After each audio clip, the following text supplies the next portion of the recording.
Welcome to our Star Trek Picard after show. As always, I am Christian Bladt, and she is Nikki Bailey. Hey, Hey, hey. Nikki, how are you? We skipped last week, so today we are here to talk Star Trek Picard, season 2, episodes 4 and 5. Five. Nice. Yeah, so we will take them in order, and we did this a lot this season with Discovery where we doubled up, and a lot of times the conversation spills over a little bit, but we'll do our best to keep them separate.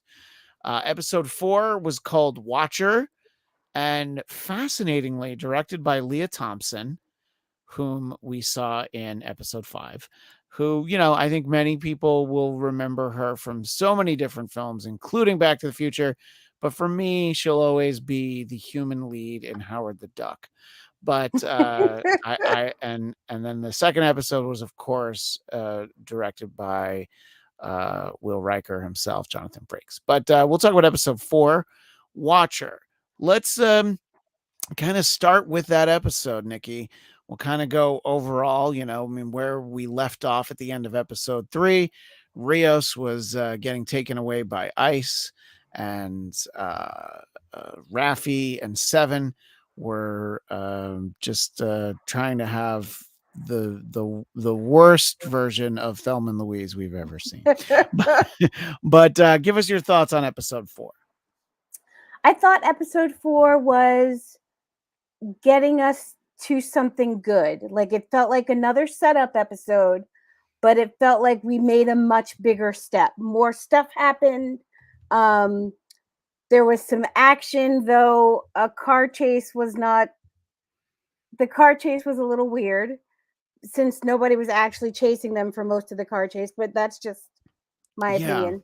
Um Well, and they were definitely drove in circles a few times. So yeah. they tried to minimize their street closures for filming, Which you have to respect as somebody who lives here and knows what I it's like when they I shut down a agree. street for filming. You got Yeah. to give them credit for that. But no, I thought it was a good setup for episode 5. I felt like it gave us some action. I'm not totally sure I understand why we needed the Rios ice story, but maybe they'll reveal something about that later in the season. Yeah. That seemed like a detour that we didn't need, except that it made a nice statement, which was good. But I thought this episode was much more promising than what we'd seen thus far. There was much more to be excited about, much more to be interested in. Yeah, I definitely agree. I think that basically these first 4 episodes were the big setup. And honestly, like episode 5 is sort of the wheels start turning a little bit. I think the story's in motion. We're at the halfway point of the season, so at the very least we should have our story in motion. And yeah, I mean there's still a lot of setup, a lot of things that I don't know if they actually necessarily make sense, but we'll go through that. But I am not entirely sure how to pronounce the actress Ito Agavre. A guy Uh, array. Agayere. All right, good, thank you. I would But imagine she's Nigerian. I haven't yeah, looked it up yet, but I think that she is just as terrific as Frank Moran. Oh, Uh, jeez. I was about we just scratched the surface, Frank. We were talking about episode 4. We'll do episode 4 and 5 this episode. Yes. And I think that they did a phenomenal job casting the young Guinan, who is not the first young Guinan we've seen. We've seen Guinan as a child many years ago, but this younger iteration, I think. And let me know what you think, Nikki, and I'll ask you the same question, Frank. I think that they did a good job of having her play Guinan younger, but they also didn't, do a casting call for Whoopi Goldberg impressions. agreed. I felt Yeah. like she was a good choice. Um, she was a good choice. She made me think, well, yeah, if I were Guinan in the 21st century, that's my attitude too. So, I bought it. I liked her a lot. I did have some questions about why she didn't recognize Captain Picard, because I felt like, didn't they go back in time some other time and they met Guinan back in like the 1800s or something? Well, yeah, but I'm not quite sure what her lifespan is. Is it linear? Did they meet her then, or is it actually her from another time? But you're right. But this Guinan seems younger than the one in Mark Twain times. That is So true. so I think that they don't necessarily, and forgive me for forgetting the name of her species. It's The Alluri? embarrassing. Uh, uh, Alorian? Yeah. Lorian. I thought you said Hugh Laurie, and I'm like, well, that doesn't make Yes. sense. There you go. Big fans of House. They are. Yeah, of course. And Blackadder, of course. But in any case, I think that I did have some of those questions because Frank, she referenced to, she, I guess, got basically seasick / time travel sick when hearing Picard say words that she would say back to her. But it's like she didn't. I mean, not recognizing him is okay, but when the name Picard struck a bell, I'm like, oh, okay. So like she knows stuff that's going to happen in her future, and then it's like, nope, that's not really what it was. So give us your thoughts on that aspect of episode 4, the young Guinan who did not seem to. I mean, not didn't seem to, just did not know Jean-Luc, and if you had a problem with that. I did. That was a huge obstacle for me to overcome. And I mean, and I guess it all depends on the rules of time travel. Whoever the show's deciding that the rules of time travel are, to what I think the rules of time travel are. I mean, they're traveling back to a point where the change hasn't happened yet.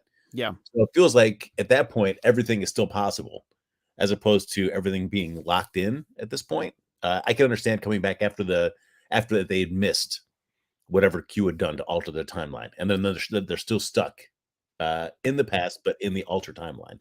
This they come back to before it's all branched off.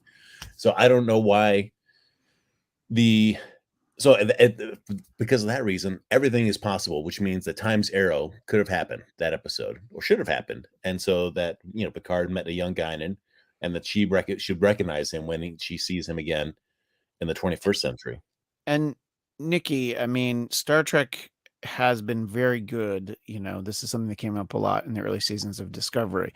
When there are those kind of inaccuracies with the timeline, they always take the time to tell us why we have to stop complaining, and they give us a reason.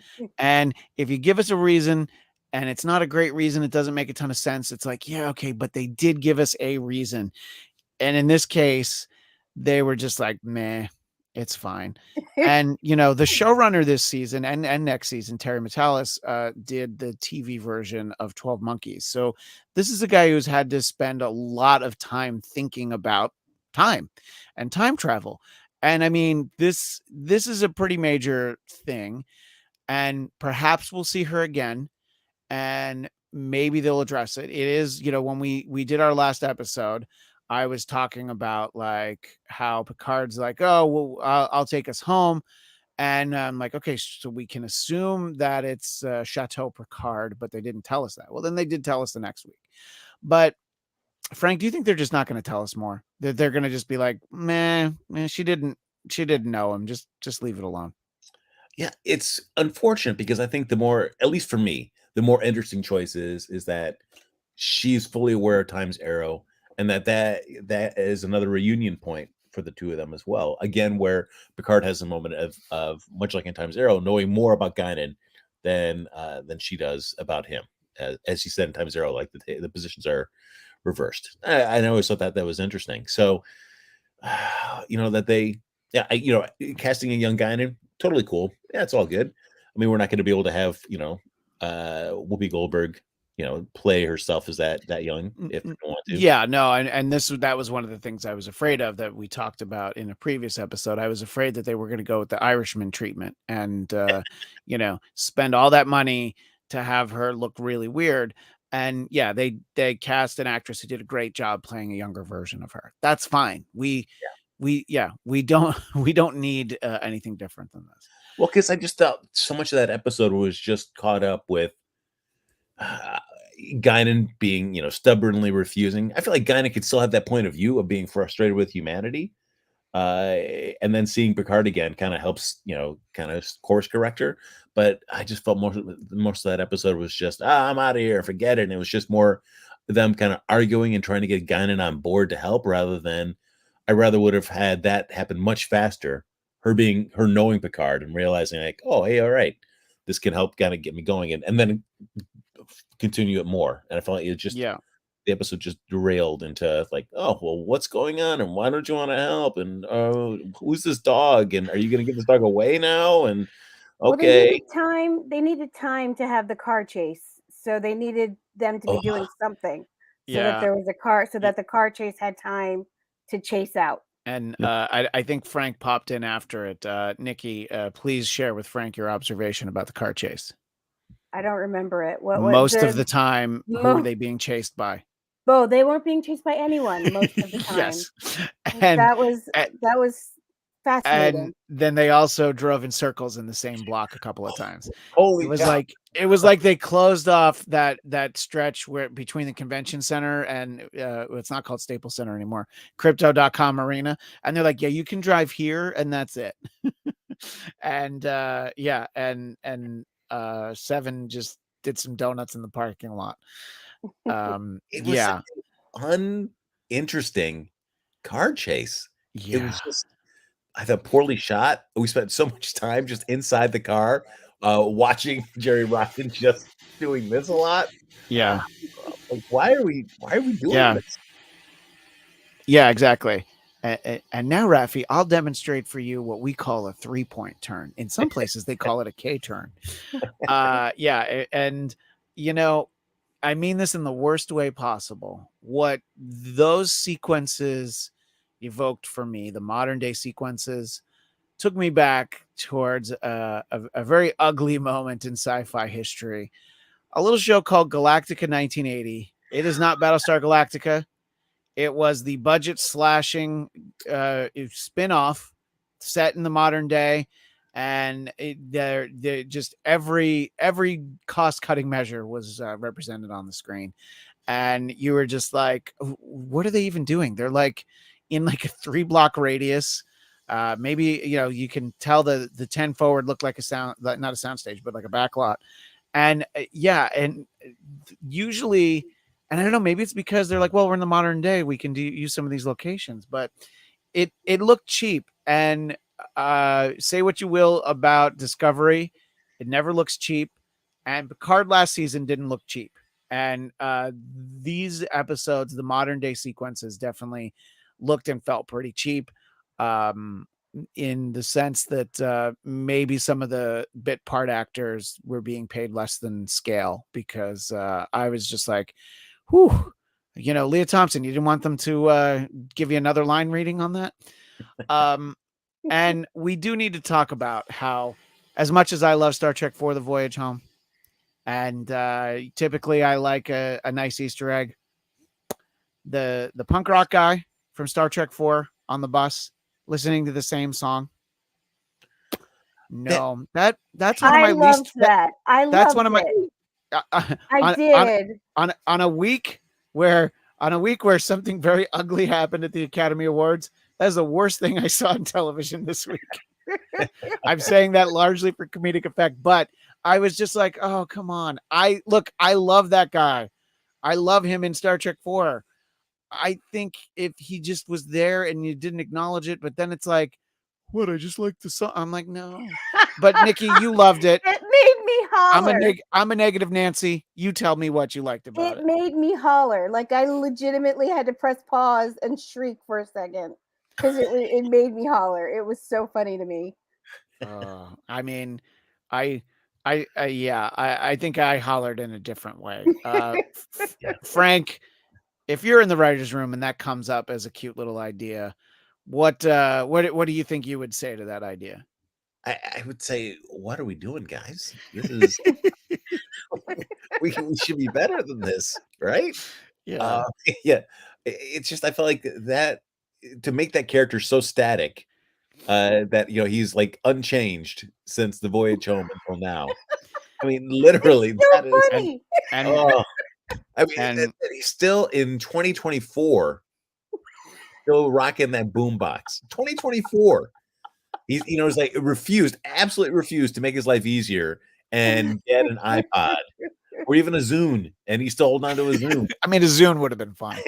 You know, And That is so also, crazy. let's remember that the voyage home set in San Francisco, and now he's in Los Angeles. I mean, He's yeah, sure, moved. people move around. I mean, I lived in New York in 1987, and I live in Los Angeles now. Okay, but still, yeah, I wish I should have had the reaction you did, Nikki, because of how much I love that movie. But you know, in a world full of Nickies, I'll always be a Frank Moran. So, I'm not the light here. We we don't need to spend too much time with it, but Star Drew says hello, Frank and Christian. You're being rude, Star Drew. Also say hello to Nikki, 'Cause or I'm not here. you're Like, getting what? banned from the chat forever. In any case, Star Drew, it is nice to hear from you. Yeah. My problem with a lot of this is like the voyage home, great movie, very enjoyable, but I think a lot of it also plays because these characters, the original cast that you knew so well, seeing how they get along in the modern times. You already know their characters, you already love these characters, and you just want to see how they kind of get mixed up in modern day society.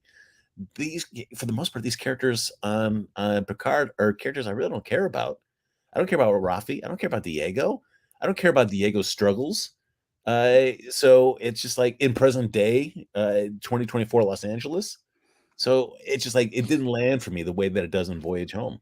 And so I'm just watching this going, yes, it is an ICE situation. That is something that we're dealing with as a society. But I just also, as a viewer, I'm like, I really don't care. Yeah, Yeah, look, I go ahead. You go ahead, I was Nikki. gonna say I didn't understand why we needed the whole Rios ice story or what the relevance of it was. I didn't need it. It was I didn't care about it. I care about it in the sense that I care about the issue in the general sense, but I didn't care about it in the show. Yeah, I think the idea of tackling a real world issue and calling attention to it, having our characters from the future just talk about, wow, there's so many people that that this is affecting. But I just felt like it didn't work in the context of the story, mostly because it was so easy for them to get him. You know what I Yeah. mean? It was like, if let's send Rios to Mexico. Let's make it really hard to find him, but then you really get derailed from the story of the season.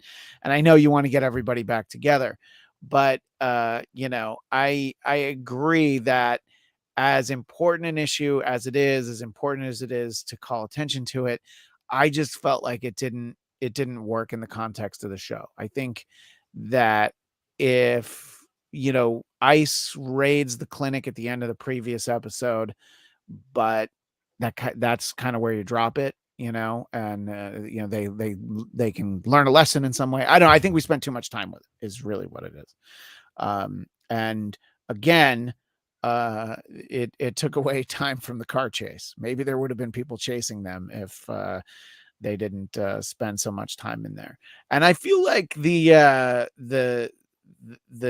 dick of an ICE guard didn't really get his comeuppance in the way that they were setting us up. I really thought that there would have been more to that, but there wasn't really. It was really just like Rios gets free. He doesn't. I mean, yeah, the one guy punches him or whatever, but yeah, because even the just the storytelling of that sequence there as well too, where the doctor won't give him back his badge. This will be waiting for you out in front. It's really written there just so Rios can't have his badge.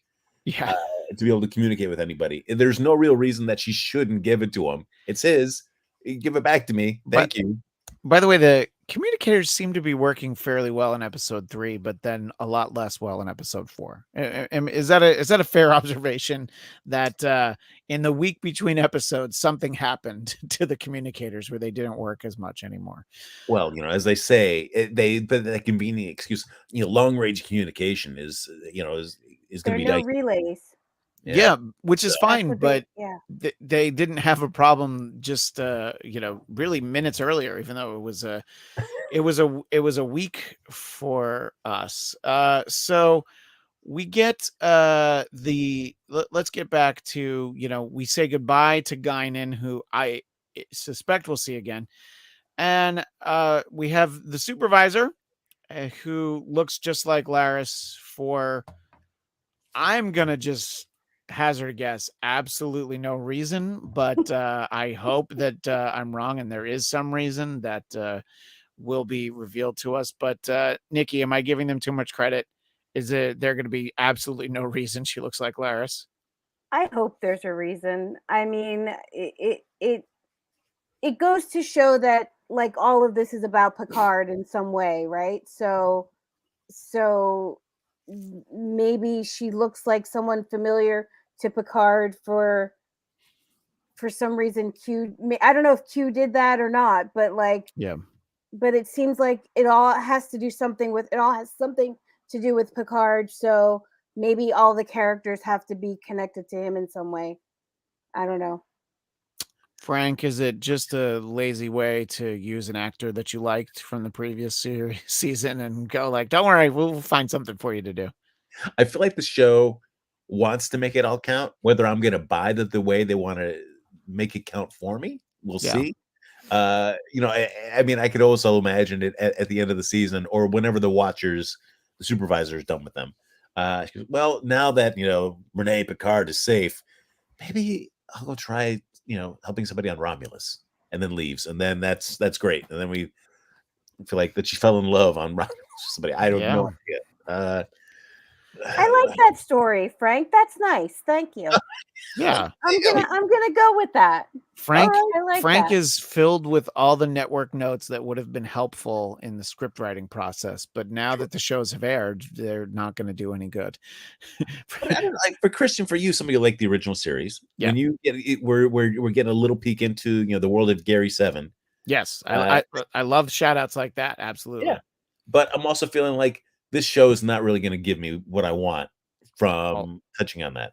Also true. Yeah, it's kind of, again, it's like the punk rock guy on the bus. It's like, hey, remember that? All right, over here now.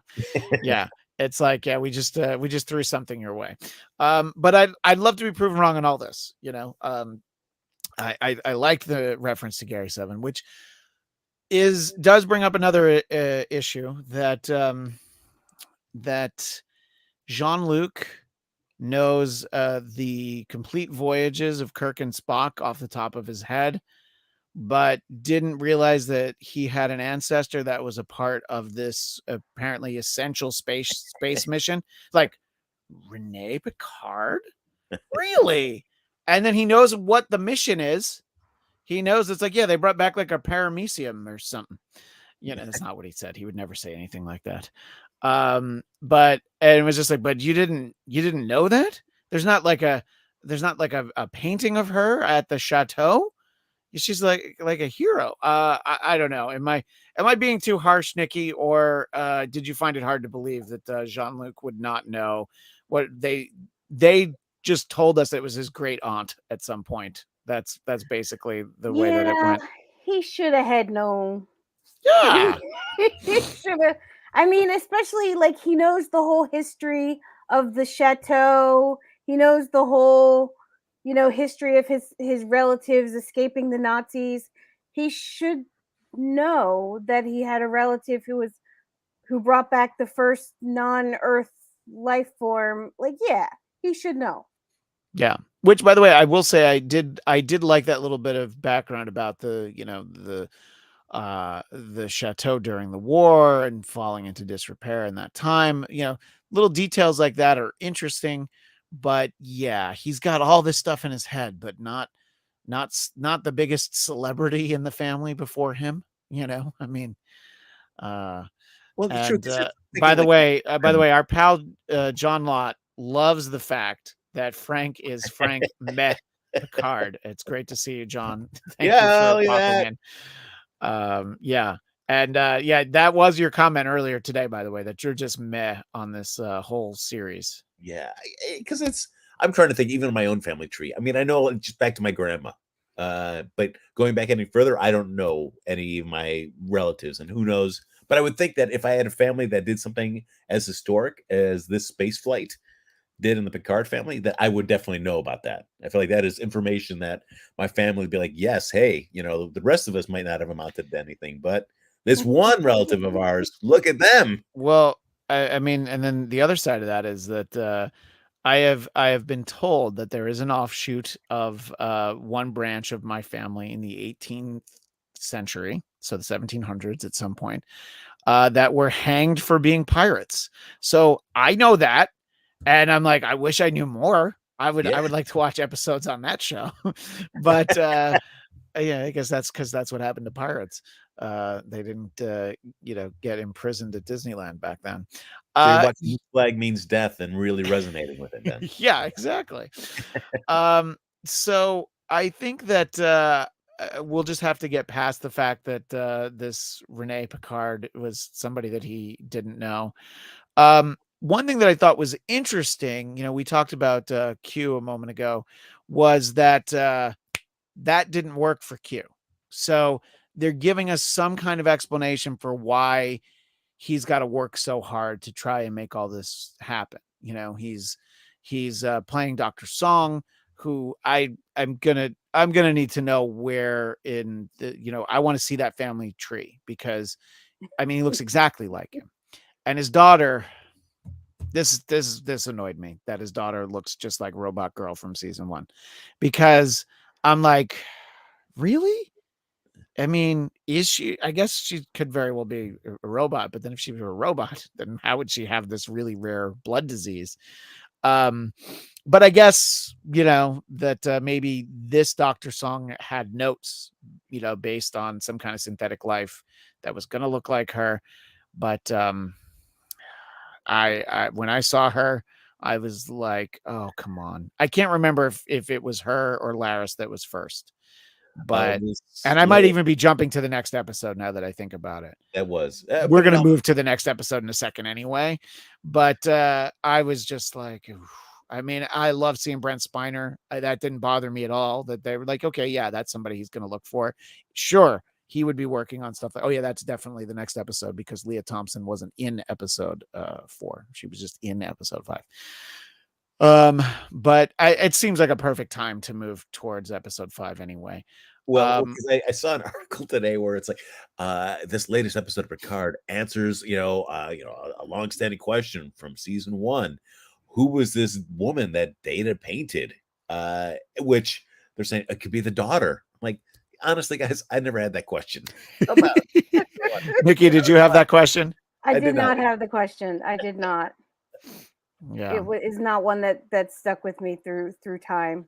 No. Yeah, it's like, oh no, it makes sense. Yes, but I do like this notion that Q has some kind of ability, but he's not the Q of Q's past. This is not the ghost of Q's past, and he is very much having some issues. And this is a good point to mention that when we saw the business card for Q, there was a number to call.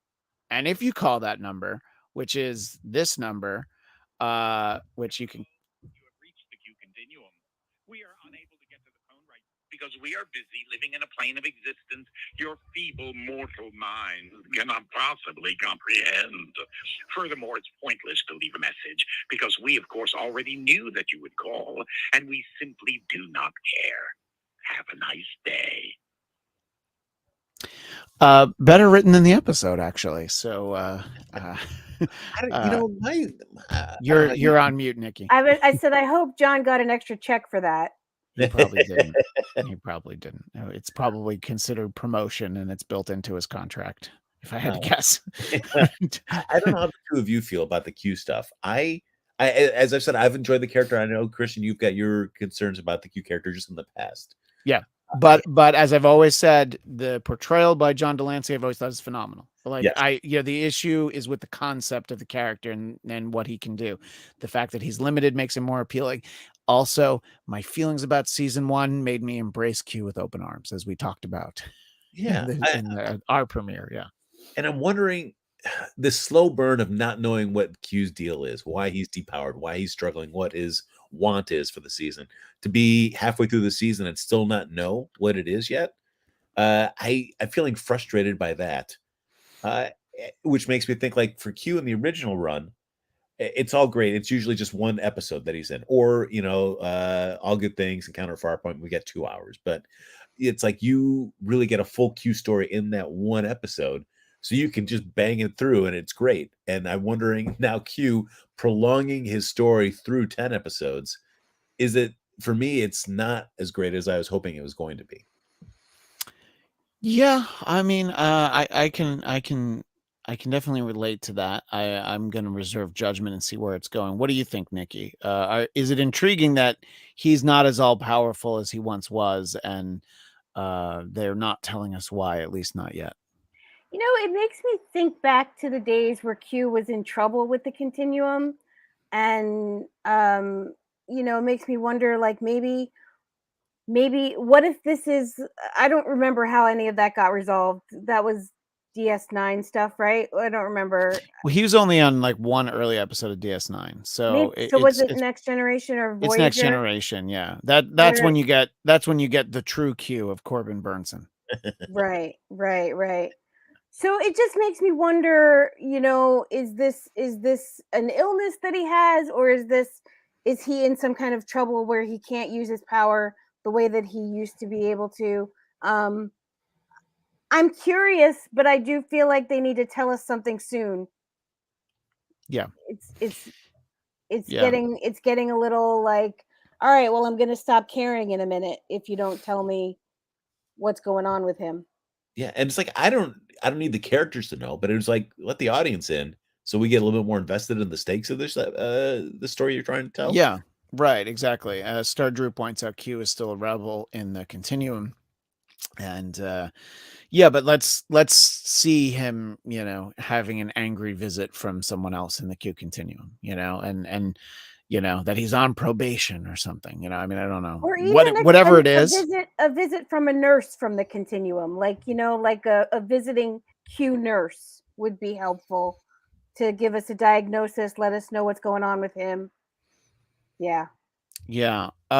What did we think of Q making Dr. Song, who apparently his name is Adam Song, although they never actually, I don't think they actually told us that. I've just seen that in researching our conversation.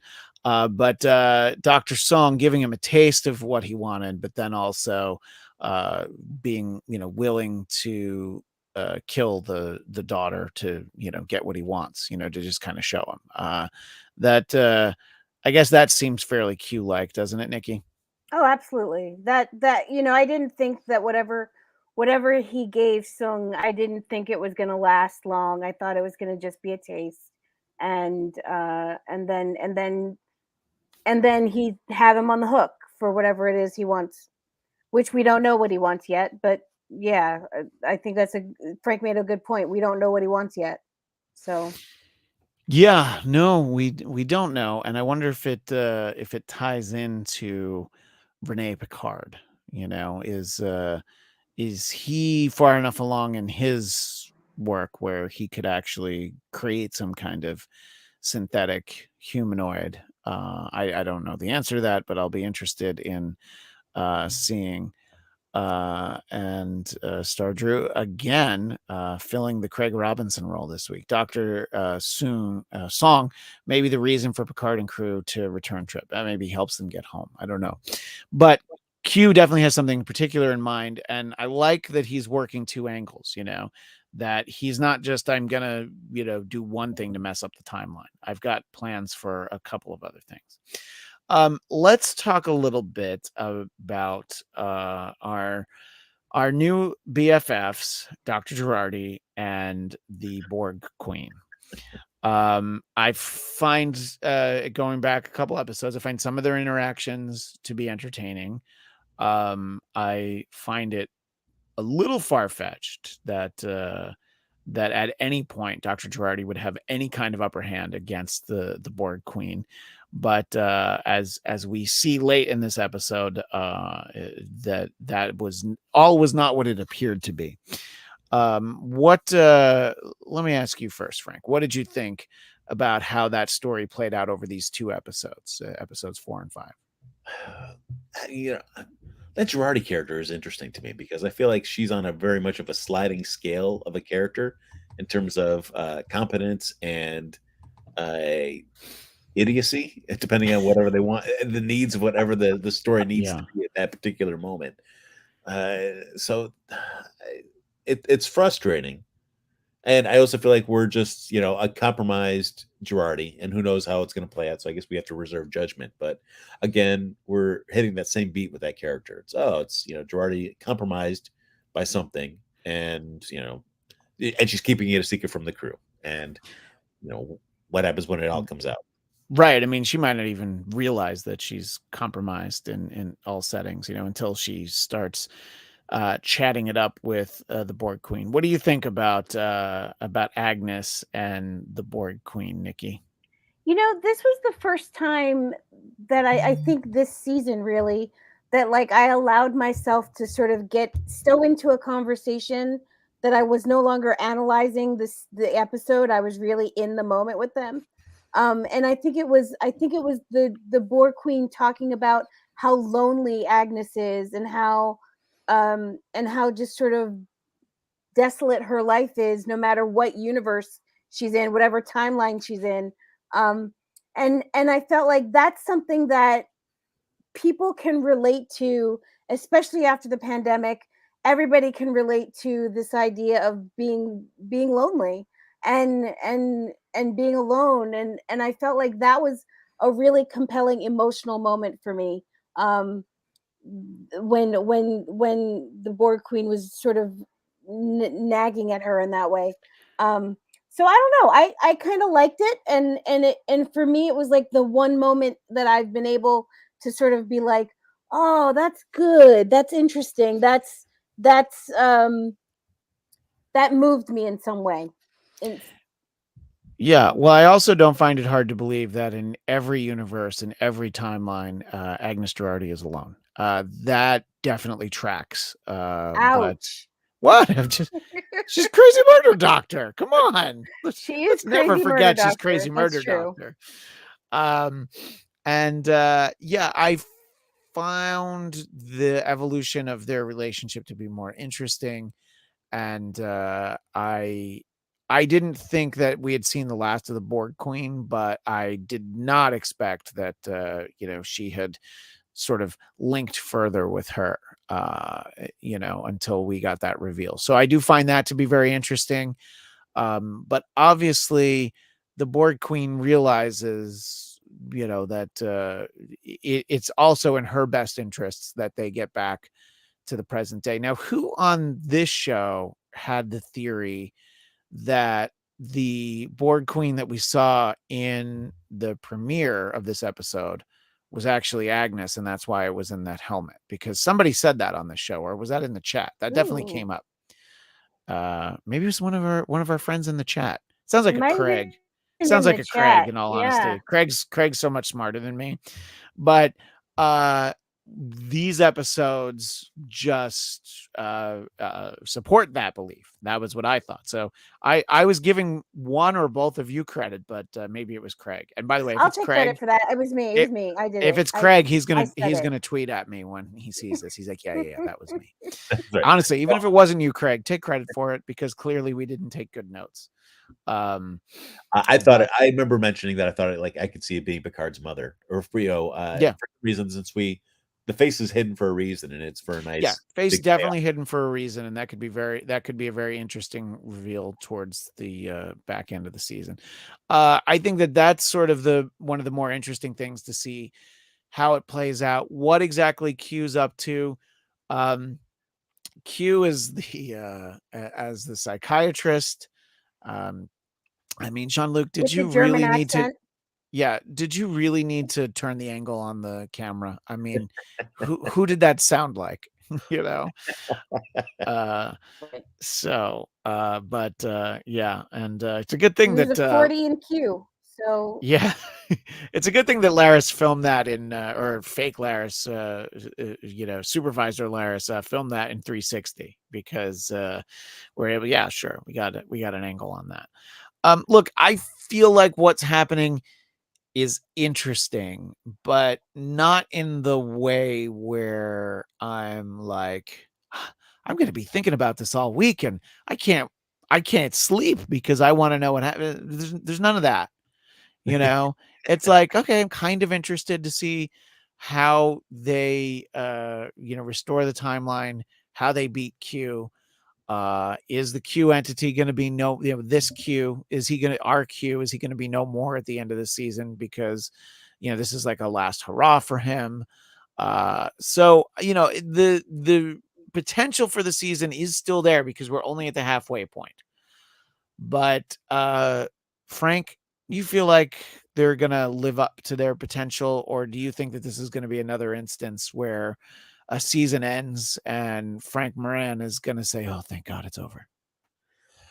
I feel like it's going to be one of those where my frustration, I think, with the pacing of Star Trek in general, at least on these newer versions, is that they pose all these interesting ideas at the beginning and then slow burn it a long time and then jam everything in to the last episode or two. And you always feel like it's been rushed.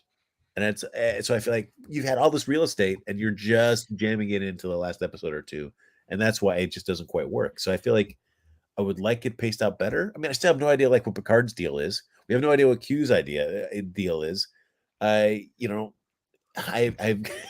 what I have no idea what the landing point is for Picard, but I don't feel any more invested in this supposed sin he needs to absolve himself of. Nikki, to hear Frank complain about the pacing, you'd think that he just finished watching season 4 of Discovery like we did, because everything you said is what we said week in, week out. That ultimately it ended up being a good story. There's some interesting things about it, but whoo, did they take their time getting there? yeah. Yeah. And I don't know, because I feel like Christian is a fellow comic book reader. Yep. I feel like almost with this series, like I'm a completionist.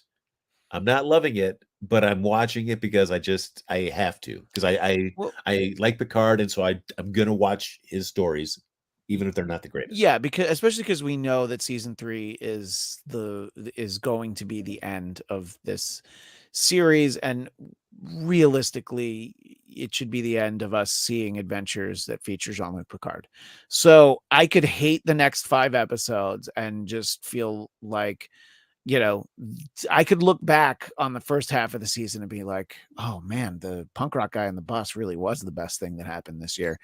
But even if that happens, I'm still there for episode 1 of season 3 because I want to. Yeah, there is in my life, I've had a lot of trouble giving up on TV shows in general. And it is exactly because of what you're talking about, Frank, because I had like 2 years of X-Men comics in a box that I hadn't read. And then I'm like, I think I should stop buying them because I'm not reading them anymore. But it takes a long time, like I can watch 2 full seasons of a sitcom where I'm like, wait a minute, it's the same jokes every week, and then it still takes me that long. So yeah, that's not going to happen to me with Jean-Luc. I'm here till the end. But and maybe that's what it is that they know they've got us. Well, I guess I feel the frustrating thing too is the only other character that I feel any affinity for is 7 of 9. And I feel like this show is still not. They're just giving us little bits of her looking in the mirror and seeing a reflection of herself without the Borg implant. But I still think that's a character that, because we've known her for so long, and whatever the various fan bases are, how much they love that character, I for one enjoy the character.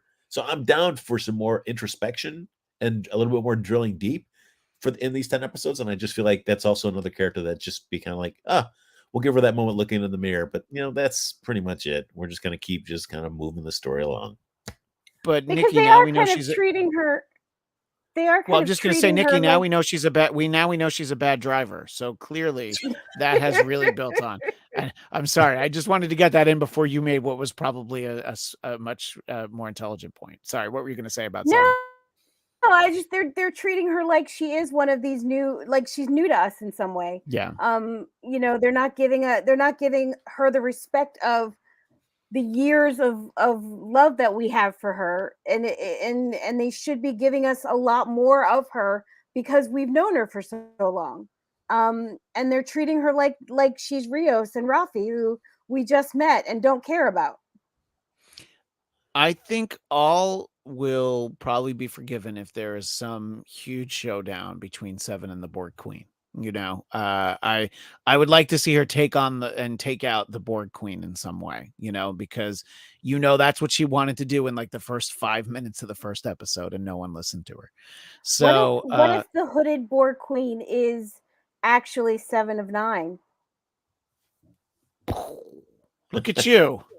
I love the idea that it was Agnes, but now, oh man, that'd be the worst thing that could happen to Seven, being part of the collective again. Yeah, I mean, I don't know. What do you think about that, Frank? It could be. It would be an interesting twist. Yeah. Why not? I always feel like the writer said, "Hey, you know what? We're just gonna let's cover the Borg Queen, and then we'll figure out who it is going to be at the end of the season." I feel like they're just like, "Yeah, we'll just see what we're feeling like." It's like the movie version of Clue. They've shot 3 different endings, and they're not sure. Depending on when you log on to watch it, you're going to see one of the different endings. The Borg Queen could be any one of these characters. Maybe one of them is the punk rock guy from the bus. That's thinking outside the box. That's true. Just pulls that boombox from behind his back and just puts it up. Puts it on his shoulder.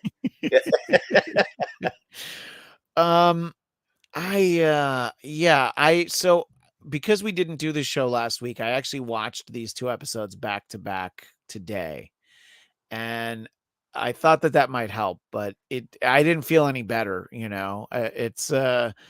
I feel like this season is a slight upgrade from last season, but it felt so cheap in these couple episodes that now they're at this party. And I'm sorry, in 2024, we've got this high-tech radio frequency facial recognition stuff. And also, like, in the original series, didn't they tell us about all these things in Space Seed, all these things that happened in the 1990s, that's how Khan came about? And it's like, not really, because, I mean, at least when they went to 1987 in Voyage Home, it was before that. Well, now we're like way after that, and we're like, it's not really that different, or honestly, do I just not see it? Maybe that is essentially what did happen in this country. In there was the rise of a Khan. I don't know, but I was waiting sometime during that scene with Leah Thompson and Brent Spiner for somebody to throw out the word eugenics. But that it never happened. I was like, are we going to get a little tease of that? But that didn't happen. And Jonathan Frakes directed that episode. You'd think that that kind of attention to detail would be there. By the way, they still haven't let LeVar Burton direct any episodes of the show, have they? No. He directed. He was probably prepping for Jeopardy at that time. You know what? It's sad, but you're probably right. That's probably where his focus was. Maybe in episode 3. Yeah, and I also can't see how we could. What I was really hoping for this season was getting some of our familiar faces. I'm glad they found a way to give us Brent Spiner, but there's still a lot of people we haven't seen, and I know Nikki wants Will Wheaton more than anything else. Oh, who doesn't? I'm not going to even lie to you. The fact that they showed a Ready Room preview before the episode started was enough for me. I was like, Will Wheaton, hi baby, missed you. Speaking of people that we also love, though, not that I'm a huge, and we all know how I feel about Rafi. Sorry, Flobo, not a big Rafi fan. Yeah, Flobo will be with us in 2 weeks, by the way, and so I told him he missed the episode where I was like, Raffi is not the worst character in the show, and that was Annika's husband in the alternate timeline was a far worse character. True. I was like, she's better off with Raffi. But anyway, sorry, what were you going to say about Raffi? I just feel like the show has thrown up this idea that her and Seven are in some kind of relationship, and they're uncertain about where it is, and we've paired them up in a few of these episodes, driving in circles, trying to bust out Rios, and yet we just keep just the same kind of beat where it's just Rafi's like rah, rah, rah, rah, and Seven's like, you gotta calm down, and I'm just like, guys, are we not growing this relationship at all, or at least giving them a chance to kind of do something with this? It's just why are we just going in circles with the two of them? And literally going in circles. Yeah, I'm losing. I've lost interest in that relationship. I think it might be because Raffi is such a terrible character. But what do you think, Nikki, about look, they have spent a lot of time together and they could have done a lot with it, and instead they literally had them driving in circles on the same block. It's disappointing. I mean, I feel like we have Seven who we already know and love, and we want to see her, I want to see her, have a relationship and I don't know, like, it'd be nice to see them together as a couple. It might make me like Raffi more. I don't know. Maybe. Well, true. Because at season 1, they spring it out of nowhere that the two of them are like interested in each other. I'm like, okay, but if you're going to give us that, then let's explore it instead of coming back into season 2 and saying, who knows where we're at right now. We're just kind of, doing our own things individually. Like, well, that seems the least interesting choice. I'd rather for what we could do with these two. Yeah, no, I know. I think that it's that's a problem with these streaming Star Trek shows is the huge amount of shakeups behind the scenes between seasons. It's very hard to have any momentum for these characters, and there's times where I'm starting to think I like Raffi or like her a little more / hate her less.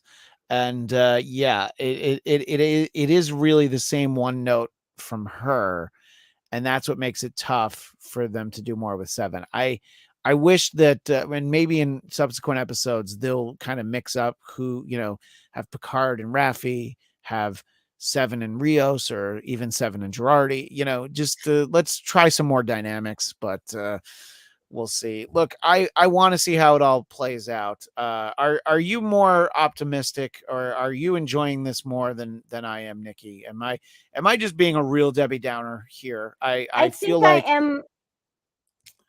I think I am enjoying it a little bit more than you are. I watched a couple episodes with my partner, and she's not watching it to be able to talk about it with you guys afterwards.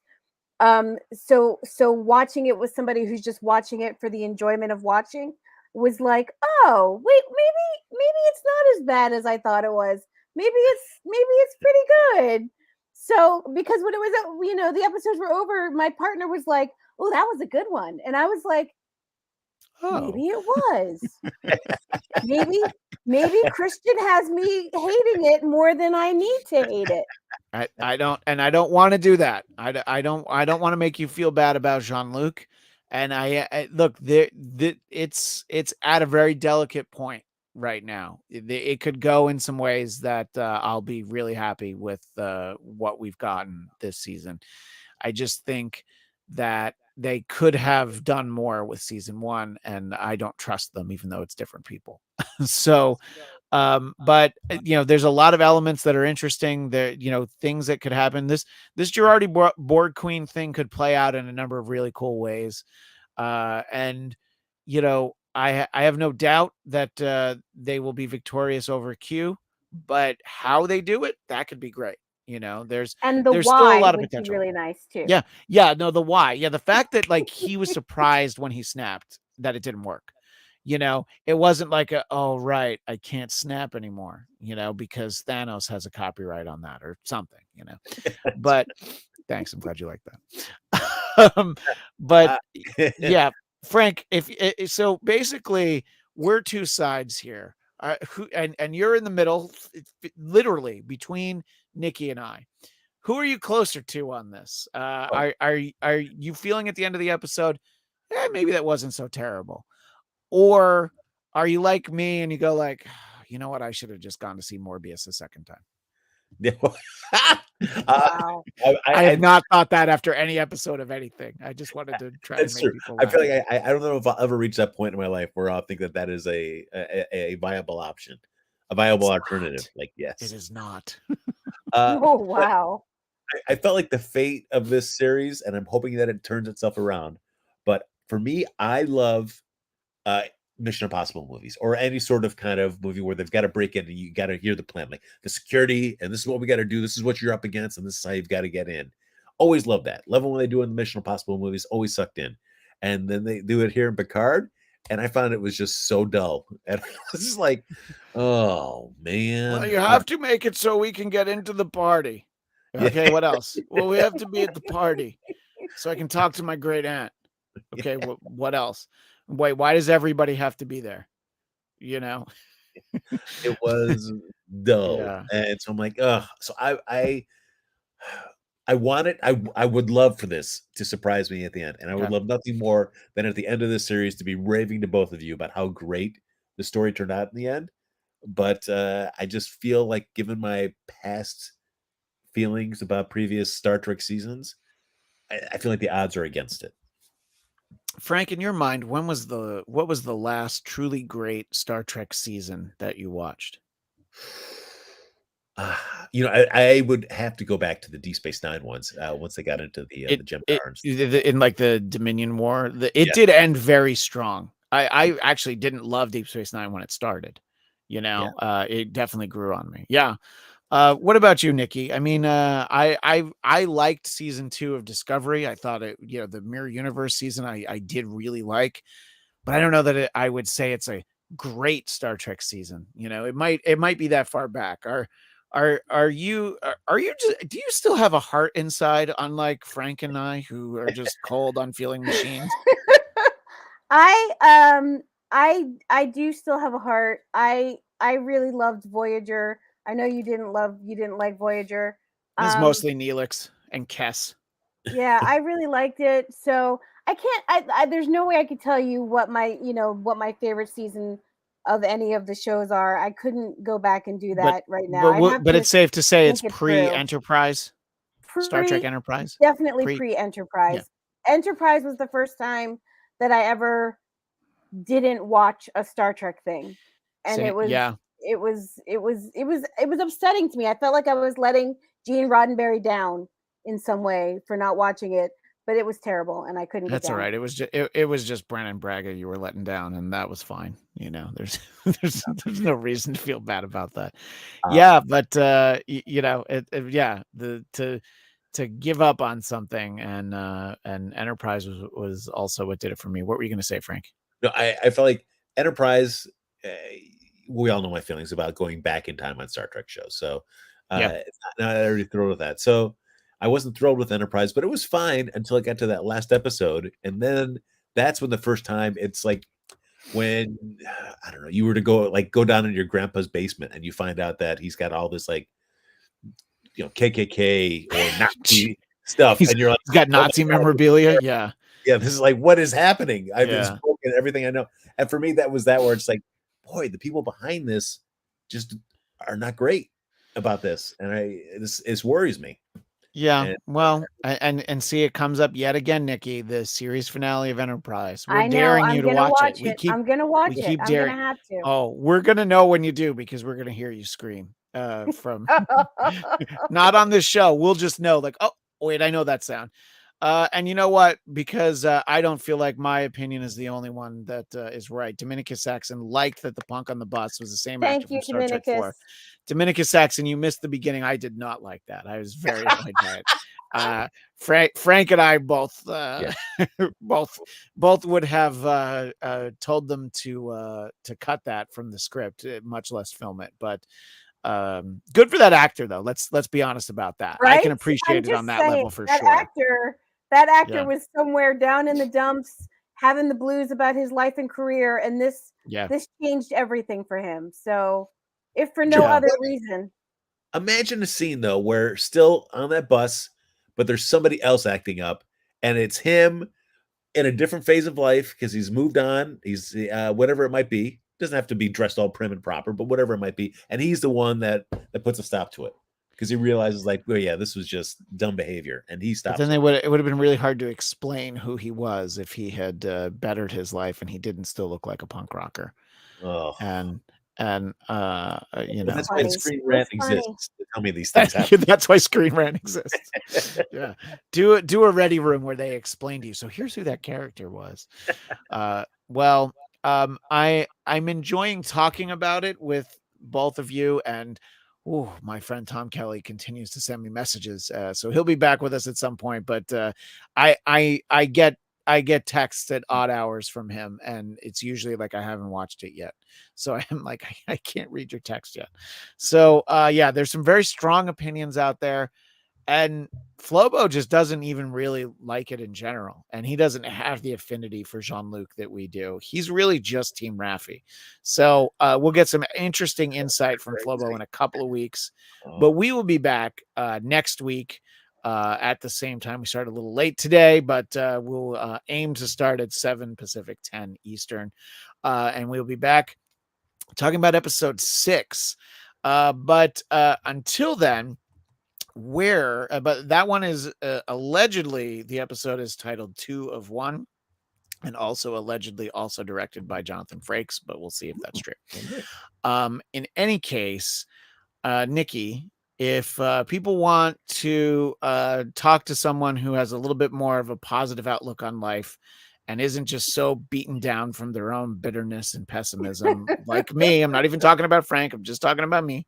How do people keep in touch with you? Our ray of sunshine. You can find me at NikkiBaileyComedy.com or on all the social medias at NikkiBailey_.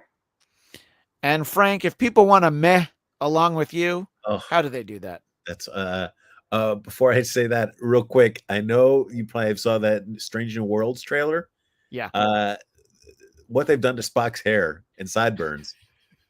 Holy cow. I was excited about this show, and that right there was enough to get me to like, I don't know, guys. Yeah, they're daring you to like this stuff that you want to like.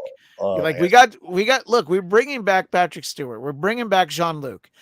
However, ... you know, and now it's like, yeah, but look what we did to Spock. Yeah. Gee Louise, that was just I couldn't believe it. But like in the new Uhura, like down. Let's see what they do with her. But boy, I'm hoping that that's just maybe a first episode where Pike comes back and says, maybe, hey, maybe Spock is coming from a costume party, you know, in some way. True. He was like, I was going for something called Bob's Big Boy, you know. Not quite accurate, but yes, you can follow me on Twitter and Instagram at HappyGoJackie. I got to check and make sure I follow you on Instagram. I don't know if I do. I think I do, but I know I follow you on Twitter, and that's where the important things happen. That's where you can find me at Christian DMZ. And please subscribe to the Blackcast YouTube channel. That is when you will always get this show, and you'll know when we're going live.